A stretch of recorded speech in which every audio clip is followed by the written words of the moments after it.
Hello നമസ്കാരം. ഹോല വേൾഡിൻ്റെ പുതിയൊരു informative വീഡിയോയിലേക്ക് എല്ലാവർക്കും സ്വാഗതം.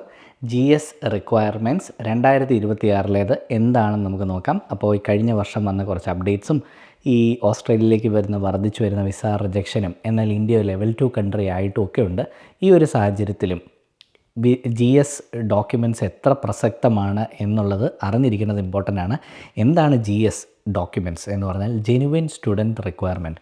ഒരു സ്റ്റുഡൻറ്റ് ഓസ്ട്രേലിയ പഠിക്കാൻ വരുന്നയാൾ ജെനുവിൻ സ്റ്റുഡൻ്റ് ആണോ അല്ലയോ എന്ന് തിരിച്ചറിയാൻ അവരൊരു മാനദണ്ഡം ഡേറ്റ അനലിറ്റിക്സ് ഒക്കെ ഉപയോഗിച്ചായിരിക്കാം. അതായത് എന്താണെന്ന് വെച്ചാൽ പണ്ട് പഠിക്കാൻ വന്ന കുട്ടികളിൽ ആരൊക്കെ ശരിക്കും പഠിക്കാൻ വന്നു, അതായത് പഠിത്തം കംപ്ലീറ്റ് ചെയ്തവർ എത്ര പേരുണ്ട്, അല്ലാത്തവർ പഠിക്കാനുള്ള വ്യാജന ഒരു വിസ സംഘടിപ്പിക്കാൻ വേണ്ടി മാത്രം പഠനത്തെ സ്റ്റുഡൻറ്റ് വിസേനെ ഉപയോഗിച്ചവരെയും തരംതിരിച്ച ഒരു ബാക്ക്ഗ്രൗണ്ട് അനാലിസിസ്. അപ്പം എങ്ങനെയുള്ള കുട്ടികളായിരുന്നു വന്നതിന് ശേഷം കോഴ്സ് മാറുന്നതോ അല്ലെങ്കിൽ സ്റ്റുഡൻറ്റ് വിസ എക്സിറ്റ് ചെയ്ത് ജോബ് വിസയ്ക്ക് ട്രൈ ചെയ്ത് അങ്ങനത്തെ കാര്യങ്ങളൊക്കെ മെഷർ ചെയ്തിട്ട് ഇവർ ഡിവൈസ് ചെയ്തിരിക്കുന്ന ഒരു പ്ലാനാണിത്.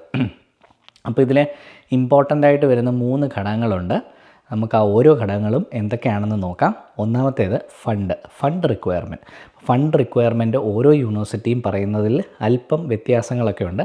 നോർമലി എന്താണ് ഫണ്ട് റിക്വയർമെൻറ്റ് നോക്കാം. അതിൻ്റെ ഒരു definition: first year tuition fees plus first year living expense plus travel expense plus insurance, നിങ്ങളുടെ പഠന കാലയളവിലേക്കുള്ള ഇൻഷുറൻസിൻ്റെ എമൗണ്ട്. ഇതാണ് നോർമലി പറയുന്നത്. അപ്പോൾ ഇത് ഓരോ യൂണിവേഴ്സിറ്റിക്കും ഓരോ ക്രൈറ്റീരിയ. ഫോർ എക്സാമ്പിൾ ഫ്ലൈറ്റ് ട്രാവലിന് അവർ പറയുന്ന ഫീസ് ചിലപ്പോൾ $1,000 പറയുന്ന യൂണിവേഴ്സിറ്റീസ് ഉണ്ട്. ചിലവരത് $2,000 പറയുന്നത്, ചിലവർ $2,500 വരെ പറയുന്നുണ്ട്. അപ്പോൾ ആ ഒരു മിക്സ്, അതുകൊണ്ടാണ് ഓരോ യൂണിവേഴ്സിറ്റിക്കും വരുന്ന ഈ ഫണ്ട് റിക്വയർമെൻറ്റിൽ വ്യത്യാസമുണ്ടെന്ന് പറയുന്നത്. എന്നാലും നമുക്കതൊരു ആവറേജ് വെച്ച് നോക്കാം. പിന്നെ ഫസ്റ്റ് ഇയർ ട്യൂഷൻ ഫീ എന്ന് പറയുന്നു, ഇതും ഓരോ യൂണിവേഴ്സിറ്റി അനുസരിച്ചും വ്യത്യാസമാണ്. 14 ലക്ഷം രൂപ ആനുവൽ ട്യൂഷൻ ഫീ തൊട്ട് 22 ലക്ഷം രൂപ ട്യൂഷൻ ഫീ വരെയുള്ള യൂണിവേഴ്സിറ്റീസ് ഉണ്ട്. അപ്പം ഈ ഒരു മിക്സ് നമുക്ക് മാറി മാറി വരുമല്ലോ, അതുകൊണ്ടാണ് വീണ്ടും ആ ഡിഫറൻസ് വരുന്നത്. ഇനി നമുക്ക് എന്താ വ്യത്യാസം വരുന്നത്? OSHC insurance, health insurance. അപ്പോൾ മാസ്റ്റേഴ്സ് കോഴ്സ് പഠിക്കാൻ വരുന്നവർക്ക് 2 കൊല്ലത്തെ ഇൻഷുറൻസും ബാച്ചിലേഴ്സ് പഠിക്കുന്നവർക്ക് 3 കൊല്ലത്തെ ഇൻഷുറൻസുമാണുള്ളത്. അപ്പോൾ ഇത് 1 ലക്ഷം മുതൽ 1.5 ലക്ഷം, രണ്ട് കൊല്ലമാണെങ്കിൽ ഏകദേശം 1 ലക്ഷം രൂപയുടെ ഇൻഷുറൻസും 3 കൊല്ലമാണെങ്കിൽ 1.5 ലക്ഷം രൂപയുടെ ഇൻഷുറൻസുമാണ് സാധാരണ വരുന്നത്. ഇനി ഇതിലും ഓരോ പ്രൊവൈഡേഴ്സ് വഴി വ്യത്യാസമുണ്ട്. ചില യൂണിവേഴ്സിറ്റികൾ പറയും ഇന്ന പ്രൊവൈഡറിന് ഇൻഷുറൻസ് എടുക്കുന്നതാണ് നല്ലത്, കാരണം അവരുടെ യൂണിവേഴ്സിറ്റിയുടെ അടുത്ത് അതിൻ്റെ ഹെൽപ്പ് ഫെസിലിറ്റീസ് കൂടുതലായിട്ടുണ്ട്. പക്ഷേ അതൊന്നും വലിയ കാര്യമില്ല. നിങ്ങൾക്ക് ചൂസ് ചെയ്യാൻ പറ്റും. ഒരു യൂണിവേഴ്സിറ്റിക്കും പറയാൻ പറ്റില്ല ഇന്നത് എടുക്കണമെന്ന്. അപ്പോൾ ഏറ്റവും ഫീസ് കൂടുതൽ വരുന്ന ഇൻഷുറൻസ് ഏറ്റവും നല്ലതാകണം എന്നില്ല, എന്നാലും ജനറലി അങ്ങനെ ഒരു ട്രെൻഡ് കാണാറുണ്ട്. പക്ഷേ ഇപ്പോൾ ബ്യൂപ്പയുടെ ഇൻഷുറൻസിന് ഏറ്റവും പൈസ കൂടുതലാണ്, എന്നാൽ AHM അല്ലെങ്കിൽ മിഡി ബാങ്കിൻ്റെയൊക്കെ ഇൻഷുറൻസിൻ്റെ എമൗണ്ട് കുറവാണ്. അപ്പം ഈ വ്യത്യാസങ്ങളാണ് ശരിക്കും ഈ ഒരു ഡെഫിനിഷനിൽ വരുന്നത്. അപ്പോൾ നമുക്ക് ഓരോ യൂണിവേഴ്സിറ്റിയും ഓരോ ഗൈഡ് ലൈൻ തന്നിട്ടുണ്ട്. ഇത് വെച്ച് നോക്കുമ്പോൾ ആവറേജ് വരുന്ന ഒരു ഫണ്ട് 39 lakhs ആണ്. ആവറേജ് 45 lakh കാണിക്കുന്നതാണ് നല്ലത്. എപ്പോഴും നമ്മൾ പറയുന്നത് എബോ ആവറേജിനെ ഹിറ്റ് ചെയ്യാൻ നോക്കുക എന്നുള്ളതാണ്. നമ്മൾ പഠിക്കാൻ പോകുന്ന യൂണിവേഴ്സിറ്റിയുടെ ഫീസും ട്യൂഷൻ ഫീസും, ഫസ്റ്റ് ഇയർ ട്യൂഷൻ ഫീസും ഫസ്റ്റ് ഇയർ ലിവിങ് എക്സ്പെൻസ്, അത് സ്റ്റാൻഡേർഡാണ്. ഓസ്ട്രേലിയ മൊത്തത്തിൽ ഒരു സ്റ്റാൻഡേർഡ് വാല്യൂ ആണുള്ളത്. ഫസ്റ്റ് ഇയർ ലിവിങ് എക്സ്പെൻസ് സർക്കാർ പറയുന്നത് 29,710 AUD ആണ്. ഇത് ഏകദേശം 17 ലക്ഷം രൂപ വരും. വാല്യൂസ് മാറിക്കൊണ്ടിരിക്കുമല്ലോ. ഇന്ത്യൻ റുപ്പി കൺവേർഷൻ ഇപ്പം ഓസ്ട്രേലിയയുടെ ഡോളർ വാല്യൂ വളരെ കൂടുതലാണ്. അപ്പോൾ അങ്ങനെയുള്ളതുകൊണ്ട് ആ വ്യത്യാസങ്ങളുണ്ടാവും. ഇങ്ങനെയെല്ലാം കൂടെ നമ്മൾ ആവറേജ് ചെയ്ത് നോക്കുമ്പോൾ 39 ലക്ഷം രൂപ വരെ മിനിമം കാണിക്കേണ്ടി വരുന്നുണ്ട്. അതിലും കുറവ് 37 ചിലപ്പോഴൊക്കെ വർക്കാവും. പക്ഷേ നമ്മൾ പറയുന്ന വാല്യൂ 45 lakh ടാർഗറ്റ് ചെയ്യാനാണ്. കാരണം നമുക്കിപ്പോൾ മൾട്ടിപ്പിൾ ഓപ്ഷൻസ് ഓപ്പൺ ആയിട്ട് വരും. നമുക്ക് ഈ ഒരു ഒറ്റ യൂണിവേഴ്സിറ്റി മാത്രം നമ്മൾ എയിം ചെയ്യുമ്പോൾ എങ്ങാനും നമ്മുടെ GS ക്രൈറ്റീരിയ റിജക്റ്റ് ആയി പോയാൽ നമുക്ക് ബാക്കപ്പ് ഓപ്ഷൻസ് അപ്ലൈ ചെയ്യാൻ പറ്റത്തില്ല. അപ്പം നമുക്കൊരു ഓസ്ട്രേലിയൻ യൂണിവേഴ്സിറ്റി ട്രൈ ചെയ്യുമ്പോൾ ഒരു 2-3 യൂണിവേഴ്സിറ്റി ട്രൈ ചെയ്യുന്നതാണ് ഏറ്റവും നല്ലത്. അപ്പോൾ നമ്മളുടെ എന്തെങ്കിലും ഒരു ബാക്ക്ഗ്രൗണ്ടോ എന്തെങ്കിലും ഒരു കാര്യത്തിൽ അവർക്ക് താല്പര്യം തോന്നിയില്ലെങ്കിൽ, നമുക്ക് ആ GS ക്ലിയർ ചെയ്യാൻ പറ്റുന്നില്ലെങ്കിൽ കുറച്ചുകൂടെ ഫ്ലെക്സിബിൾ ഓപ്ഷൻസ് നമ്മുടെ മുന്നിലേക്ക് വരാനായിട്ട് നല്ലത് ഈ ഒരു 45 lakhൻ്റെ ഫണ്ട് കാണിക്കാനാണ്. ഇനി ഈ 45 lakhsൻ്റെ ഫണ്ട് നമുക്ക് എങ്ങനെ കാണിക്കാം? എഡ്യൂക്കേഷൻ ലോണായിട്ട് കാണിക്കാം, ഫിക്സഡ് ഡെപ്പോസിറ്റ് ആയിട്ട് കാണിക്കാം, സേവിങ്സ് ആയിട്ട് കാണിക്കാം, ഇതിൻ്റെ കോമ്പിനേഷനായിട്ട് കാണിക്കാം. ഒറ്റയ്ക്കായിട്ട് വേണമെന്നില്ല, ഇതിൻ്റെ എല്ലാം കോമ്പിനേഷനായിട്ട് നമുക്ക് ചെയ്യാം. ഇനി ആനുവൽ ഇൻകം, രണ്ടാമത്തെ പോയിൻ്റ്. ആനുവൽ ഇൻകം 12 ലക്ഷം രൂപയുടെ ആനുവൽ ഇൻകം കാണിക്കുന്നതാണ് ഏറ്റവും നല്ലത്. അത് വേണം. ആൻഡ് പ്രൈമറി സ്പോൺസേഴ്സിൻ്റേത് മിനിമം 6.5 ലക്ഷം രൂപയിൽ വർക്കാവുന്നുണ്ട്. 7 ലക്ഷമാണ് ഐഡിയൽ വാല്യൂ ഒരാളുടെയെങ്കിലും അച്ഛൻ്റെയോ അമ്മയുടെയോ ആരുടെയെങ്കിലും ഒരാളുടെ പ്രൈമറി സ്പോൺസർ ഈ ഒരു വാല്യൂ കാണിക്കുന്നതാണ് ഏറ്റവും നല്ലത്. ഇത് ഇത്രയെങ്കിലും വേണം. ഇതിന് മുകളിലേക്കാണ് ഏറ്റവും ബെസ്റ്റ് എന്ന് പറയുന്നത്. അപ്പം ഈ 7 lakh ആണെങ്കിൽ എന്തെങ്കിലും നമുക്ക് ചെറിയൊരു ടാക്സ് അടയ്ക്കാൻ പറ്റുന്നില്ല, എന്തെങ്കിലും ചെറിയ ടാക്സ് അടയ്ക്കുന്നതാണ് പോസിറ്റീവായിട്ട് കാണുന്ന ഒരു രേഖ. ഏത് ബാക്ക്ഗ്രൗണ്ടിലുള്ളവരാണെങ്കിലും, ചിലപ്പോൾ നിങ്ങൾ ITR ഫയൽ ചെയ്യാത്തവരാണെങ്കിൽ പോലും ഹോലവേൾഡിനെ കോൺടാക്ട് ചെയ്ത് കഴിഞ്ഞാൽ ചാർട്ടേഡ് അക്കൗണ്ടൻറ്റിൻ്റെ സഹായത്തോടെ നിങ്ങളുടെ വരുമാനം പരിശോധിച്ച് നമുക്ക് ഫയൽ ചെയ്യാൻ പറ്റും. പഴയ പ്രീവിയസ് 2 വർഷത്തെ വേണം, അപ്പം പ്രീവിയസ് ഇയറിലെയും ഫയൽ ചെയ്യാൻ ഞങ്ങൾ ഹെൽപ്പ് ചെയ്യും. ഓക്കെ, ഇനി നമ്മൾ ആദ്യം പറഞ്ഞു Australian study requirement fund part പറഞ്ഞു. സെക്കൻഡ് പാർട്ട് പറഞ്ഞു ഇൻകം പറഞ്ഞു.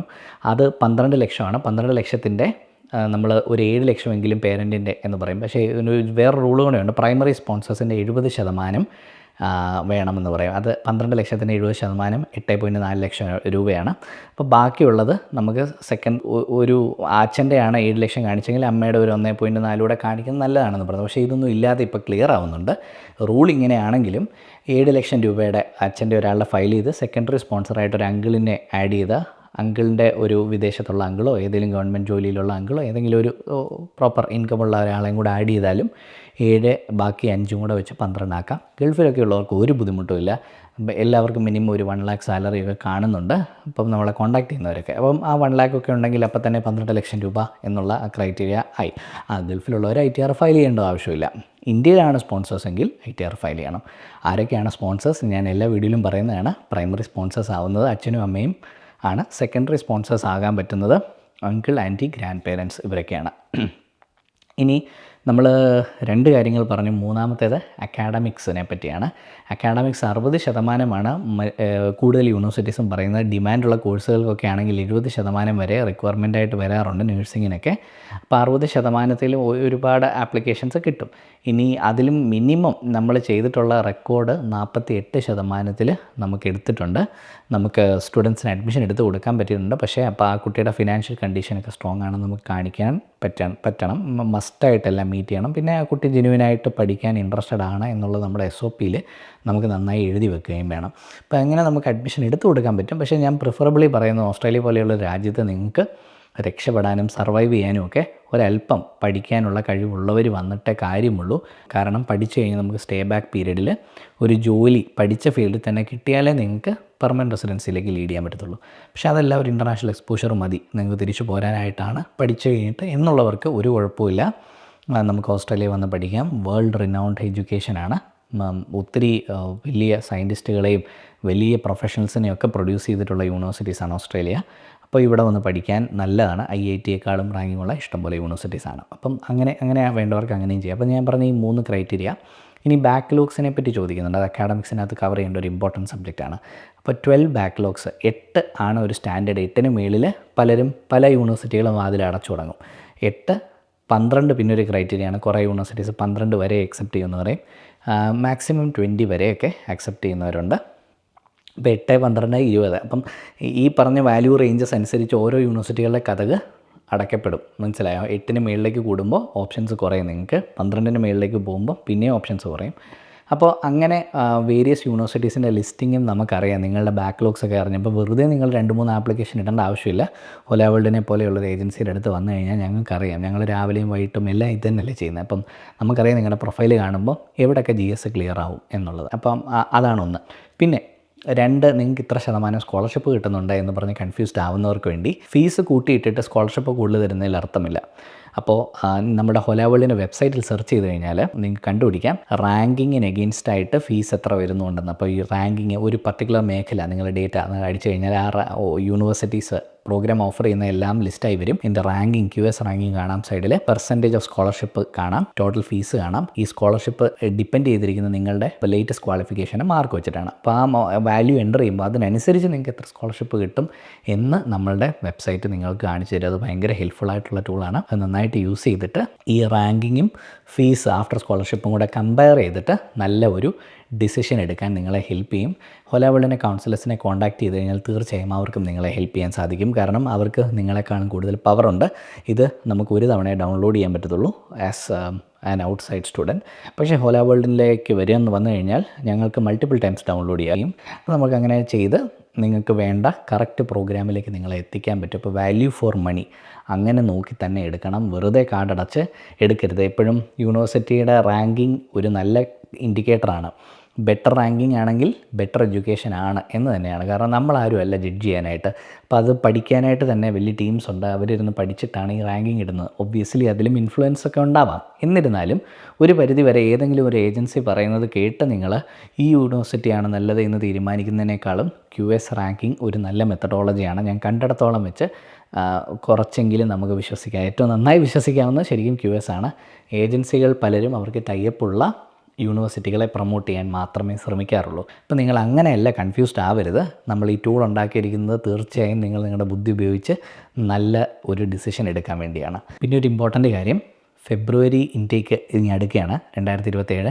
എൻ്റെ ഓസ്ട്രേലിയ എന്ന് പറഞ്ഞ സ്റ്റുഡൻറ്റ് കമ്മ്യൂണിറ്റി ഗ്രൂപ്പുണ്ട്. അതിൽ ജോയിൻ ചെയ്യേണ്ടവർക്ക് ഈ പുതിയ ഇൻടേക്കിലേക്ക് എപ്പോഴും ഫീ പേയ്മെൻറ്റ് നടന്നു കഴിയുമ്പോഴാണ് നമ്മൾ ഗ്രൂപ്പിലേക്ക് ആഡ് ചെയ്യുന്ന കുട്ടികളെ. കാരണം ഒരുപാട് ആസ്പിറൻസ് വന്നു കഴിയുമ്പോൾ നമുക്ക് ശരിക്കും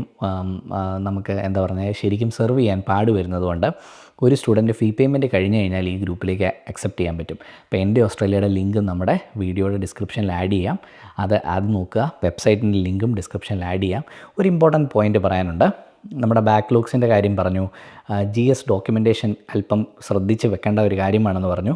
ഇനി കോഴ്സ് ഫെബ്രുവരി ഇൻടേക്ക് തുടങ്ങുന്നവർക്ക് ഇതുവരെ ഓഫർ കിട്ടാത്തവർക്ക് ഇനിയും അക്സെപ്റ്റ് ചെയ്യുന്ന യൂണിവേഴ്സിറ്റികളുണ്ട്. യൂണിവേഴ്സിറ്റീസ് നമുക്ക് മെസ്സേജ് പേഴ്സണലായിട്ട് അയച്ചിട്ടുണ്ട്. നിങ്ങൾക്ക് ആപ്ലിക്കേഷൻ ഇനിയും പോകാൻ പറ്റും. ഞാൻ യൂണിവേഴ്സിറ്റിയുടെ പേര് പറയുന്നില്ല, കാരണം സീറ്റ്സ് കുറവായതുകൊണ്ട് we can't give that information out freely. നമ്മളെ കോൺടാക്റ്റ് ചെയ്യുന്നവർക്ക് മാത്രം ആപ്ലിക്കേഷൻ ഇട്ട് സെക്യൂർ ചെയ്ത് തരുന്നതായിരിക്കും. പിന്നെ നമ്മൾ ഫണ്ടും പറഞ്ഞു, ITR പറഞ്ഞു,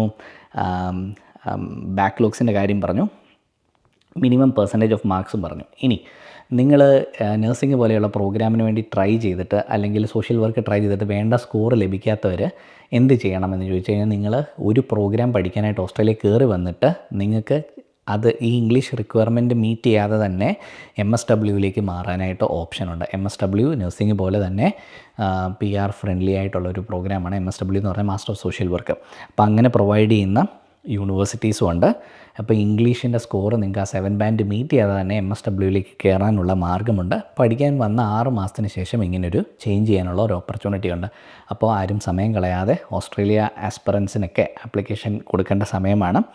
പിന്നെ നഴ്സിംഗ് പഠിക്കാൻ വരുന്നവരെ സംബന്ധിച്ച് PT ടെംപ്ലേറ്റ് മാറിയിട്ടുള്ളത് കൊണ്ട് അല്പം കൂടെ PT പഴയതിനേക്കാളും ടഫായി. അപ്പോൾ ആ ഒരു കാരണം കൊണ്ട് തന്നെ നിങ്ങൾക്ക് നഴ്സിങ്ങിനെ അറ്റൈൻ ചെയ്യാൻ പറ്റുന്നില്ലെങ്കിൽ സോഷ്യൽ വർക്കിലേക്ക് വരാം.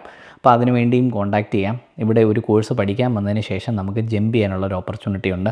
അപ്പോൾ അതിനെപ്പറ്റിയും കൂടി നിങ്ങൾ മനസ്സിലാക്കിയിരിക്കുക. അതുപോലെ തന്നെ ഹോല വേൾഡിന് ഇപ്പോൾ ഒരുപാട് എൻക്വയറി വരുന്നുണ്ട് കോഴ്സ് എക്സ്റ്റൻഷൻ. അതായത് പഠിച്ചു കഴിഞ്ഞിട്ട് പഠിച്ച പീരീഡിൽ വിസ കിട്ടിയ പീരീഡിൽ കോഴ്സ് തീരുന്നില്ല എങ്കിൽ നമുക്കത് കഴിഞ്ഞൊരു വിസയ്ക്ക് അപ്ലൈ ചെയ്ത് അത് എക്സ്റ്റെൻഡ് ചെയ്യാൻ പറ്റും ആ പീരീഡ്. അപ്പോൾ അതിനൊക്കെ തീർച്ചയായും ഞങ്ങളെപ്പോലെയുള്ള ഏജൻസിക്ക്, ഇവിടെ സിഡ്നിയിൽ ഓപ്പറേറ്റ് ചെയ്യുന്ന ഏജൻസിക്ക് നിങ്ങൾക്ക് ആ ഒരു ആഫ്റ്റർ സപ്പോർട്ടിൽ ഒരുപാട് ഹെൽപ്പ് ചെയ്യാൻ പറ്റും. അതുപോലെ accommodation, airport pickup, travel ticket, ഇങ്ങനെയുള്ള കാര്യങ്ങൾ, ഒരുമിച്ച് യാത്ര ചെയ്യാനുള്ള ഫെസിലിറ്റി, ഇതിനെല്ലാം എൻ്റെ ഓസ്ട്രേലിയ കമ്മ്യൂണിറ്റി ഹെൽപ്പ് ചെയ്യും. അപ്പോൾ എൻ്റെ ഓസ്ട്രേലിയ കമ്മ്യൂണിറ്റിയിൽ എൻറോൾ ചെയ്ത് കഴിഞ്ഞാൽ നിങ്ങൾക്ക് അങ്ങനത്തെ എല്ലാ സപ്പോർട്ടും ലഭിക്കുന്നതായിരിക്കും. So this is Jaswin signing out from Hola world.